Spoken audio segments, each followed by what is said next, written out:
आपको दो चालक अगर श्रेणी क्रम में जोड़े जाए तो जहां उनका ज्वाइंट प्लेस होगा, ज्वाइंट स्थान होगा, संधि बनेगी। उस संधि का तापमान क्या होगा, इसका सूत्र बताया गया था। अभी हमको दो तीन चीजें और निकालनी है। एक तो तुल्य ऊष्मीय प्रतिरोध क्या होगा, ठीक है, और ऊष्मा चालकता गुणांक क्या होगा, ठीक है, ये जानना है। ऊष्मा प्रवाह की दर क्या होगी, ये भी दो तीन चीजें और जाननी है। आपको याद हो अगर तो चालक हमने बनाया हुआ था, आपने अगर बनाया है तो उसको आप अपने सामने रखिए।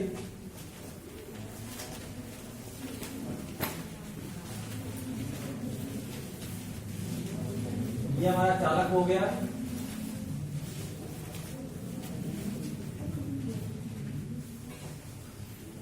ये दोनों चालक हमारे, इस क्रम को हम क्या बोलते हैं, श्रेणी क्रम बोलते हैं। श्रेणी क्रम में जुड़ा हुआ है, ठीक है। ऊष्मा चालकता गुणांक पहले वाले का K1 है, दूसरे वाले का K2 है। लंबाई पहले वाले की L1 है, दूसरे वाले की L2 है। दोनों के क्षेत्रफल दोनों के बराबर है, ठीक है। क्षेत्रफल दोनों के बराबर है क्योंकि दोनों एक ही पृष्ठ से ज्वाइंट हुए हैं। पहले वाले का जो प्रथम सिरे का तापमान है वो θ1 है, दूसरे वाले सिरे का तापमान θ2 है, ठीक है। और यहां पर जो संधि बनी हुई है, इस संधि का तापमान है थीटा। संधि का जो तापमान है वो थीटा है। ऐसी अवस्था में क्या होगा, अगर हम संधि के तापमान का सूत्र निकालना चाहें तो निकाल सकते हैं। कल निकाला था हमने। संधि के तापमान का सूत्र होता है K1 θ1 K1 L1 K1 θ1 L2 plus K2 θ2 L1 अपान K1 L2 K1 L1 plus K2 L2, ठीक है। ये सूत्र हमारा था, ठीक है। ऊष्मा प्रवाह की दर का K1 L2 plus K2 L1, ये फार्मूला था हमारा, ठीक है। याद आ रहा है? फार्मूले को याद करने की आवश्यकता नहीं है आपको, ठीक है, क्योंकि जब भी क्वेश्चन आपको मिलेगा, न्यूमेरिकल मिलेगा, तो उसमें आप सिर्फ सूत्र नहीं रखेंगे। इतने सूत्र आपको मिलेंगे कि सीधे आप सूत्र याद करेंगे तो आप कंफ्यूज हो जाएंगे। आपको प्रॉपर मेथड से लगाना पड़ेगा। जैसे हमने इसको निकाला, थीटा निकाला ना, कैसे निकाला था, ऊष्मा प्रवाह की दर पहले वाले चालक में, ऊष्मा प्रवाह की दर दूसरे वाले चालक में, दोनों को सेम कर दीजिए, थीटा की वैल्यू आ गई। तो आपको वैसे ही निकालना पड़ेगा। बहरहाल हमको आगे इसका यूज करना है, इसलिए हमने इसको सीधे ऐसे लिख लिया है। थीटा इक्वल टू क्या है, K1 θ1 L2 plus K2 θ2 L1 अपान K1 L2 प्लस K2, ठीक है ना। ये हमारा फार्मूला है। अब इस फार्मूले का हम यूज करेंगे, कहां यूज करेंगे इसका, ऊष्मा प्रवाह की दर अगर आपको निकालनी है तो भी इसका यूज कर सकते हैं, ठीक है। ऊष्मा प्रवाह की दर आपको पता होगा, किसी चालक के लिए ऊष्मा प्रवाह की दर का मतलब होता है कि उस चालक के भीतर से बहने वाले ऊष्मा की मात्रा Q अपान टाइम T। तो Q बटे T को हम कहते हैं ऊष्मा प्रवाह की दर, और Q का सूत्र होता है KA θ1, ये सूत्र है बेसिक फार्मूला। X का X इक्वल टू होता है Q अपान T, यहां हो जाएगा KA θ1 माइनस θ2 अपान KA θ1 माइनस θ2 अपान L, ये फार्मूला आपका है। Q का फार्मूला पूछा जाएगा तो T से मल्टीप्लाई कर दीजिएगा, हो जाएगा। मतलब ऊष्मा चालकता गुणांक एक क्या क्षेत्रफल है, θ1 माइनस θ2 दोनों सिरों के ताप में अंतर है, L उस चालक की लंबाई है। तो यहां पर क्या है, ऊष्मा प्रवाह की दर पहले वाले चालक में जो रहेगी वही दूसरे वाले चालक में रहेगी। ऊष्मा प्रवाह की दर कभी भी नहीं बदलती, कब, अस्थायी अवस्था में, ठीक है।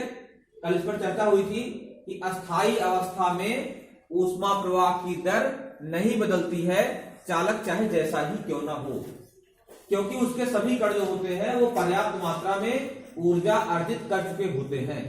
अब वो और अधिक ऊर्जा नहीं अर्जित करते, सीधे ऊर्जा को आगे बढ़ाते रहते हैं। इसका मतलब rate of flow of heat जो होती है, ठीक है, चालक के भीतर से वो बराबर रहती है। तो यहां पर ऊष्मा प्रवाह की दर चाहे हम पहले चालक के लिए निकालेंगे या दूसरे के लिए निकालेंगे, वही चीज आएगी सेम। अब पहले वाले चालक में हम देखते हैं ऊष्मा प्रवाह की दर H की वैल्यू निकालेंगे अगर हम, तो H की वैल्यू हो जाएगी K का मतलब ऊष्मा चालकता गुणांक। पहले वाले की बात हो रही है तो पहले वाले के लिए हो जाएगा K1। पहले वाले का ऊष्मा चालकता गुणांक क्या है? K1 है। A क्या है? क्षेत्रफल है वृत्ति से A का, तो यहां हो जाएगा A। ब्रैकेट में क्या होगा? तापांतर है ना। तापांतर क्या होगा?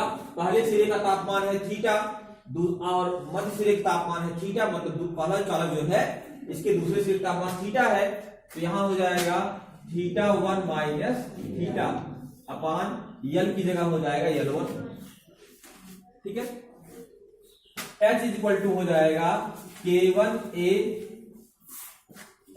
ब्रैकेट में, ठीक है, θ1 माइनस थीटा, तो θ1 ये पहले सिरे का तापमान है, थीटा को हम देखिए, थीटा क्या है? संधि का तापमान है। संधि के तापमान को हम θ1 θ2 L1 L2 K1 K2 के पदों में इतना निकाल चुके हैं। अगर ये चीज हम वहां रख देंगे तो हमको H का फार्मूला दूसरे रूप में प्राप्त हो जाएगा। ठीक है, क्या हो जाएगा? θ1 माइनस थीटा की जगह हो जाएगा K1 θ1 L2 plus K2 θ2 L1 अपान K1 L2 plus K2 L1, ऐसे हो जाएगा ये। अपान यहां क्या होगा? L1 हो जाएगा। तो लंबा डेरिवेशन है लेकिन इजी है, ठीक है ना। H इक्वल टू हो जाएगा, केवल वैल्यू रखेंगे बस आपको। अब यहां देखिए, ध्यान दीजिए, ये तो लिख देते हैं यहां पे K1A को रख देते हैं, यहां कोई दिक्कत नहीं है। ठीक है, K1 L2 को मल्टीप्लाई करेंगे θ1 में तो क्या होगा? K1 θ1 L2, ये प्लस में रहेगा और ये माइनस में रहेगा, ये भी माइनस में रहेगा, ये भी माइनस में रहेगा, तो ये माइनस में रहेगा, तो K1 L2 θ1 K1 L2 θ1 ये माइनस में, ये पूरा होगा प्लस में, कट जाएगा। फिर इसका मल्टीप्लाई करेंगे तो K2 θ1 L1 K2 θ1 L1 K2 θ1 L1 minus ये वाला माइनस रहेगा ही K2 θ2 L1। ठीक है ना, ये हो गया आपका, डिवाइड बाई क्या हो जाएगा? L1, ये हो गया। K1A यहां पे है ही है, मल्टीप्लाई आपने किया, ऊपर ही आपको मिला। देखो L1 यहां से क्या होगा? कॉमन होगा, L1 L1 से कट जाएगा। ठीक है, L1 L1 से कट जाएगा। अच्छा, नीचे भी बचा हुआ है, नीचे K1 L2 plus K2 L1, ये तो रहेगा ही, ये चीज तो रहेगी ही यहां नीचे। अब यहां पर K2 बाहर होगा, L1 भी बाहर होगा, L1 L1 से कट जाएगा। ठीक है, L1 L1 से कट जाएगा, मिलेगा क्या आपको? मिल जाएगा यहां आपको, यहां मिलेगा θ1 माइनस θ2 ब्रैकेट के भीतर, और L1 यहां से कटेगा और K2 बाहर निकला, तो ये K1 K2 हो जाएगा। अब हम यहां वैल्यू लिख रहे हैं H की वैल्यू हो जाएगी K1 K2, K1 यहां ऑलरेडी है, K2 यहां से बाहर निकलेगा, A यहां पर पहले से ही है, ब्रैकेट में क्या बचा यहां पे? θ1 माइनस θ2 डिवाइड बाई नीचे आपको मिलेगा K1 L2 plus K2 L1। ये ऊष्मा प्रवाह की दर का सूत्र है। ठीक है ना, एक सूत्र पहले वाला आप जानते ही हैं। देखिए, हर सूत्र अलग अलग पदों में होता है, यहां पर ये भी उसका फार्मूला है। ठीक है, चलिए इसको हम जरा यहां रोकते हैं, अभी इसका यूज है हमको। जो भी यहां ब्लैक बोर्ड पे लिखा जाए वो आप उसी समय कॉपी पर लिखते रहिए, तो क्या होगा कि आप वीडियो मान लीजिए देख रहे हैं तो वीडियो देखकर बंद कर दिया, उसके बाद जब तक आप फिर से नहीं सुनेंगे तब तक आपका सारा जो है गायब हो जाएगा दिमाग से, और कॉपी पर लिखा रहेगा तो भूल से भी आप कॉपी पलटेंगे तो आपको 2 मिनट के अंदर सब रिमाइंड हो जाएगा। इसलिए आप ये कतई मत कीजिए कि आप क्लास में पढ़ रहे हैं या वीडियो आप देख रहे हैं तो खाली हाथ बैठिए, कहानी नहीं सुननी है ना, या लेट कर नहीं पढ़ना है। 1 घंटे पढ़ना है तो कुर्सी मेज पर बैठ करके पढ़िए, दिमाग स्थिर करके मोबाइल के ऊपर होना चाहिए। ये नहीं कि आपने 10 मिनट देखा, उसको रोक दिया, दूसरा काम कर लिया, 2 घंटे बाद फिर उसे शुरू कर दिया। ठीक है ना? तो ये एक बार बैठिए, टाइम लेके बैठिए, पूरा एक साथ सुनिए। पंचवर्षीय योजना की तरह नहीं कि काम चलता रहेगा, होता रहेगा धीरे धीरे, कोई जल्दबाजी थोड़ी है ना? चलिए H इक्वल टू हो जाएगा K1 K2 A in bracket θ1 minus θ2 upon K1 L2 plus K2 L1। लिखते हुए ये हाथ भी चलता रहे, कान भी आपका खुला रहे, आंख खुली रहेगी, है ना? सभी जो इंद्रियां हैं, सभी इंद्रिया, ज्ञानेंद्रिया, कर्मेंद्रिया सब चलती रहेगी, तभी जो है वो विकास होगा। और दो जो है बंद कर लोगे, दो चालू रखोगे तो फिर विकास अवरुद्ध हो जाएगा। ठीक है, ये हो गया। ये क्या निकला? ऊष्मा प्रवाह की दर निकल गई। ठीक है।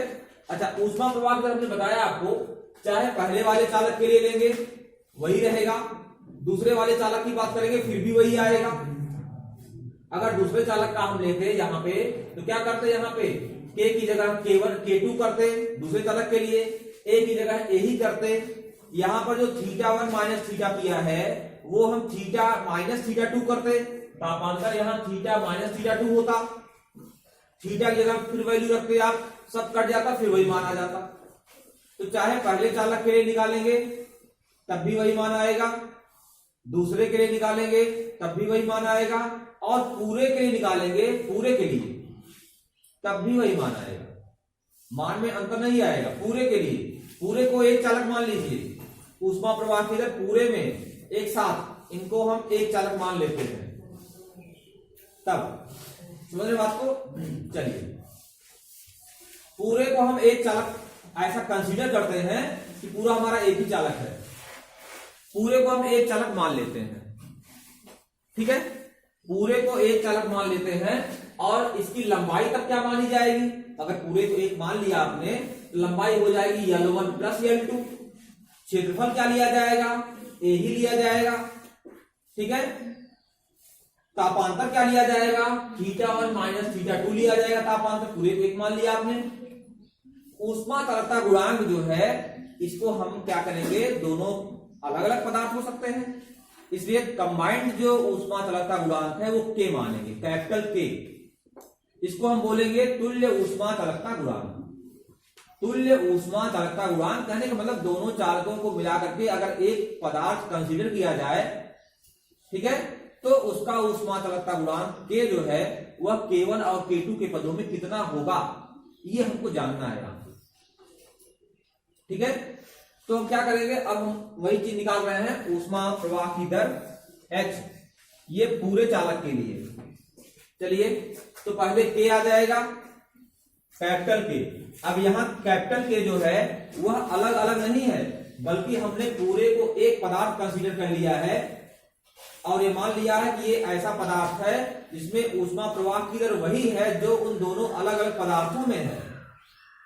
ठीक है, ऐसे पदार्थ का जो ऊष्मा चालकता गुणांक है, क्योंकि दोनों को इक्विवेलेंट है, जितना काम दोनों मिलकर करते होंगे उतना काम ये अकेला पदार्थ करेगा, इसलिए ऐसे ऊष्मा चालकता गुणांक को हम कहते हैं तुल्य ऊष्मा चालकता गुणांक। इक्विवेलेंट मतलब बराबर है उसके, चाहे इसको रखें चाहे इसको रखें। जैसे आप कहते हैं कि समांतर क्रम में 4 प्रतिरोध जोड़ दीजिए, तो चारों प्रतिरोधों का जो परिणामी होगा उसको हम बोलते हैं तुल्य प्रतिरोध, क्योंकि वो अकेला प्रतिरोध जो है वही काम करता है जो वह चारों मिलकर करते हैं। चारों को अगर परिपथ में आप समांतर क्रम में लगा दीजिए तो जितना कार्य करेंगे, जितना रुकावट धारा के मार्ग में डालेंगे उतना वो अकेले डालेगा, तो हम कहेंगे वो उसके इक्विवेलेंट है, चाहे उसको लगाइए चाहे इकट्ठा अकेला यही लगा दीजिए। तो वैसे ही यहाँ पर तुल्य ऊष्मा चालकता गुणांक K होगा, A आपका होगा ही, क्षेत्रफल आपका A है, तापांतर हो जाएगा θ1 माइनस θ2, तापांतर आप देख ही रहे हैं। लंबाई हो जाएगी L1 plus L2, L1 plus L2। ठीक है, अब दोनों ऊष्मा चालकता गुणांक को हम सेम कर देंगे, बराबर कर देंगे, मतलब दोनों ऊष्मा प्रवाह की दर को, दोनों ऊष्मा प्रवाह की दर बराबर कर दीजिए, अर्थात K1 K2 ए ब्रैकेट में θ1 minus θ2 upon K1 L2 plus K2 L1 is equal to यहां हो जाएगा KA θ1 माइनस θ2 अपान L1 प्लस L2। ऐसे कर सकते हैं। अब यहां से θ1 माइनस θ2 कैंसिल हो जाएगा, ए से कैंसिल हो जाएगा, तो K की वैल्यू हो जाएगी K इज इक्वल टू, यहां पर कैपिटल K है, पीछा गुणा किया हमने यहां से, तो हो जाएगा K1 K2 ब्रैकेट में L1 प्लस L2 अपान K1 L2 plus K2 L1। ये तुल्य ऊष्मा चालकता गुणांक का फार्मूला है। यह तुल्य ऊष्मा चालकता गुणांक का फार्मूला है। K1 K2 ब्रैकेट में L1 प्लस L2 अपान K1 L2 plus K2 L1। यहां ध्यान देने वाली बात है, इसी को एक रूप में और भी आप कर सकते हैं। इसी को आप एक रूप में और भी कर सकते हैं। कैसे, ध्यान दीजिएगा।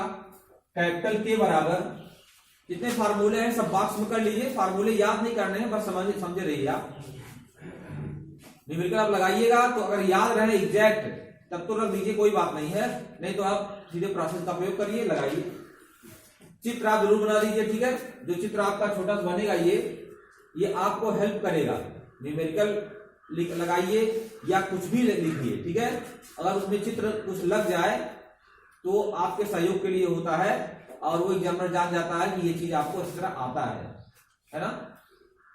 चित्र जैसे ही देखेगा जान जाएगा कि ये सवाल आपको आता है। थोड़ा सा स्टेप गलत भी रहेगा तो भी कोई दिक्कत नहीं है, ठीक है। चलिए, अब यहां पर इसको ऐसे भी कर सकते हैं, L1 plus L2 divide by इसको K1 L2 plus K2 L1 अपान K1 K2, ऐसे कर सकते हैं। ये भिन्न आपका नीचे रहेगा, उल्टा हो जाएगा ना, ऐसे 3/2/5 है, 5 चला जाएगा ऊपर, तो यहां पर जो ऊपर गया है इसको हम इसके नीचे शो कर सकते हैं। एक ही बात हुई दोनों, ये चीज दोनों सेम ही तो हुए। ये चला गया ऊपर आपका तीसरा वाला पद, ठीक है। चलिए, अब यहां पर क्या करेंगे, इसको L1 प्लस L2 अपान इसको हम K1 L2 बटे K1 K2 इसको अलग अलग कर देंगे, ये अलग अलग हो जाएगा। K1 L2 बटे K1 K2, तो K1 K1 से कटेगा, बचेगा L2 बटे K2। फिर ऐसे यहां पे K2 L1 बटे K1 K2 करेंगे तो K2 K2 कटेगा, L1 बटे K1 हो जाएगा, तो L1 बटे K1 हो जाएगा प्लस L2 बटे K2 हो जाएगा, अर्थात L1 अपान K1 प्लस L2 अपान K2। ये इस तरह से भी इसको आप कर सकते हैं, ठीक है। इसका एक फार्मूला, इसको भी आप नोट कर लीजिएगा, ये वाला आपको ये याद करने में सुविधा होगी। L1 प्लस L2 अपान L1 अपान K1 प्लस L2 अपान K2, ऐसे भी कर सकते हैं। ये तुल्य ऊष्मा चालकता गुणांक है। यह क्या है, तुल्य ऊष्मा चालकता गुणांक है, अर्थात दो चालकों को जोड़ेंगे तो तुल्य ऊष्मा चालकता गुणांक आप ऐसे निकाल सकते हैं। यहां पर ध्यान दीजिएगा, अगर दोनों चालक की लंबाई बराबर हो जाए, अगर दोनों चालक की लंबाई सेम हो जाए, दोनों जो चालक हैं उसकी लंबाई को हम बराबर कर दें, तो उस अवस्था में क्या होगा, L1 = L2। अगर चालक की लंबाई बराबर हो गए तो L1 = L2 बराबर L, अर्थात दोनों जो है ये अलग अलग L के इक्वल हो गए। तो L1 का मान जब L होगा, L2 का मान L होगा, तो L प्लस L हो जाएगा 2L, ठीक है। 2L यहां हो जाएगा, मतलब 2K1 K2 L ये हो जाएगा। यहां पे K1 L हो जाएगा प्लस K2 L हो जाएगा, तो L यहां से कॉमन लेंगे तो L से कट जाएगा, क्या मिलेगा, 2K1 K2 अपान K1 प्लस K2। सीधे ऊष्मा चालकता गुणांक का ये सूत्र देखिए बहुत इजी है, इसको आप याद कर सकते हैं। Capital K equal to 2k1k2 upon k1 plus k2। याद कर सकते हैं, इसमें कंडीशन है कि चालक की लंबाई बराबर होनी चाहिए। दोनों चालक जो ज्वाइंट किए गए हैं उनकी लंबाई अगर बराबर है तो सीधे आप सूत्र रख दीजिए, उसमें आपको कहीं भी थीटा यल की जरूरत ही नहीं है, सीधे हो जाएगा k बराबर 2k1k2 बटे k1 प्लस k2। इस टाइप थोड़ा उल्टा पुल्टा हो रहा है, यहां से वहां फिर वहां से यहां, लेकिन जैसे लिख रहे हैं वैसे उसी क्रम में आप लिखते जाइएगा। ठीक है, तो k इक्वल टू क्या होगा 2k1k2 upon k1 plus k2। यह तुल्य ऊष्मा चालकता गुणांक का फार्मूला है। यह इसके लिए प्रतिबंध क्या है कि लंबाई आपकी बराबर होनी चाहिए। ठीक है ना। चलिए अब ऊष्मीय प्रतिरोध में आ जाते हैं। ऊष्मीय प्रतिरोध, तुल्य ऊष्मीय प्रतिरोध।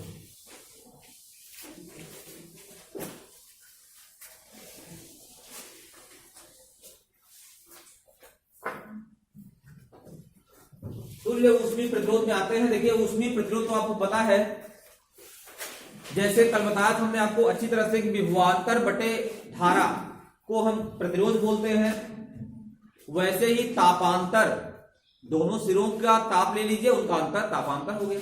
तापांतर बटे ऊष्मा प्रवाह की दर h है ना, तापांतर बटे ऊष्मा प्रवाह की दर को ही हम कहते हैं ऊष्मीय प्रतिरोध, डिनोट करते हैं आर से ही, ऊष्मीय प्रतिरोध। ठीक है, जैसे पहला वाला चालक यहां पे है तो पहले वाले चालक का जो तापांतर है वह होगा θ1 माइनस थीटा, एक तापांतर हो गया। पहले वाले चालक का तापांतर हो गया θ1 माइनस थीटा। इसी में ऊष्मा प्रवाह के दर से भाग दे देंगे h से, h वही रहेगा, पहले चालक के लिए भी वही, दूसरे के इसमें h1 h2 नहीं करेंगे आप। ऊष्मा प्रवाह की दर में कभी भी आप h1 h2 h3 मत कीजिएगा, h हमेशा सेम रहेगा।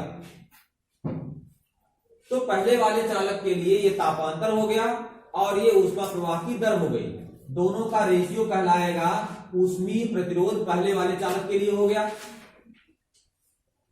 ठीक है, थीटा माइनस θ2 ये तापांतर है, आप देख रहे हैं तापांतर। दूसरे वाले चालक के लिए थीटा माइनस θ2 अपान h कर देंगे, ये हो गया ऊष्मीय प्रतिरोध दूसरे वाले का, ये दूसरे वाले का ऊष्मीय प्रतिरोध हो गया।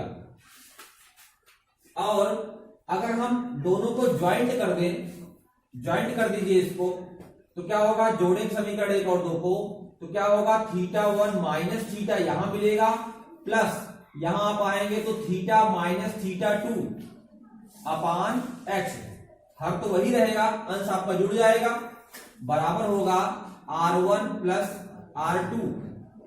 यहां से थीटा थीटा से कैंसिल हो जाएगा, मिलेगा आपको θ1 माइनस θ2 बटे h, ये हो जाएगा r1 प्लस r2 के इक्वल होगा। और θ1 क्या है, दोनों चालकों में पहले चालक के सिरे का तापमान है, θ2 जो है वो अंतिम वाले चालक के अंतिम सिरे का तापमान है, ये दोनों का तापांतर हो गया। तो तापांतर बटे ऊष्मीय प्रतिरोध की बात करेंगे तो यह भी, तो तापांतर बटे ऊष्मा प्रवाह के दर की बात करेंगे तो यह भी ऊष्मीय प्रतिरोध हुआ, ये भी तापांतर बटे ऊष्मा प्रवाह की दर है। ये चूंकि पूरे चालक की बात हो रही है तो ये पूरे चालक का ऊष्मीय प्रतिरोध है। ठीक है, जो कि R1 प्लस R2 के इक्वल है। पूरे चालक के ऊष्मीय प्रतिरोध को अगर R से दिखाएं तो R इक्वल टू होता है R1 प्लस R2। तो आप कह सकते हैं कि जिस तरह से वैद्युत प्रतिरोध, जिस तरह से विद्युत प्रतिरोध जो है वह श्रेणी क्रम के नियम का पालन करता है, वैसे ही ये जो हमारा प्रतिरोध है यह भी समांतर क्रम नियम का पालन, माफ कीजिएगा, श्रेणी क्रम नियम पालन करता है। मतलब जैसे आप जानते हैं दो प्रतिरोधों को जोड़ते हैं श्रेणी क्रम में तो क्या होता है, R equal to R1 plus R2 plus R3 होता है। समांतर में जोड़ते हैं तो 1 upon R equal to 1 upon R1 plus 1 upon R2 plus 1 upon R3 होता है। वैसे ही ये ऊष्मीय प्रतिरोध है तो ऊष्मीय प्रतिरोध भी उस नियम का पालन करता है। श्रेणी क्रम में R equal to R1 plus R2 अगर आगे भी होता तो आगे भी पालन करता है, समांतर क्रम में भी पालन करता है। समांतर क्रम में आएंगे हम तो बताएंगे आपको कि समांतर क्रम में भी इस नियम का पालन होता है। 1/r is equal to 1/r1 plus 1/r2 plus 1/r3। ठीक है ना। तो आप जो है क्या क्या पढ़ लिए, दो चालकों को हमने जोड़ा श्रेणी क्रम में, तो संधि का तापमान थीटा आपने पढ़ लिया। क्या होता है, ऊष्मा प्रवाह की दर जो है पहले वाले चालक में कितनी थी, दूसरे में कितनी थी, तुल्य कितनी थी, लास्ट में कितनी थी ना। ऊष्मा चालकता गुणांक, तुल्य ऊष्मा चालकता गुणांक कितना होगा, दोनों चालकों की लंबाई बराबर हो तब कितना होगा, वो भी आपने देखा 2k1 k2 प्लस k2 होता है। और यहाँ पर आपने ऊष्मीय प्रतिरोध दोनों चालकों का अलग अलग देखा और पूरे चालक का एक साथ देखा, तो यह पाया कि एक साथ पूरे चालक का जो ऊष्मीय प्रतिरोध है वह दोनों के अलग अलग ऊष्मीय प्रतिरोधों के योग के बराबर है, अर्थात श्रेणी क्रम नियम पालन कर रहा है। इतना पूरा जो आपका है वो श्रेणी क्रम संयोजन में है। ठीक है। और अब जो अगला आपका है समांतर क्रम संयोजन, उसकी चर्चा हम कल करेंगे।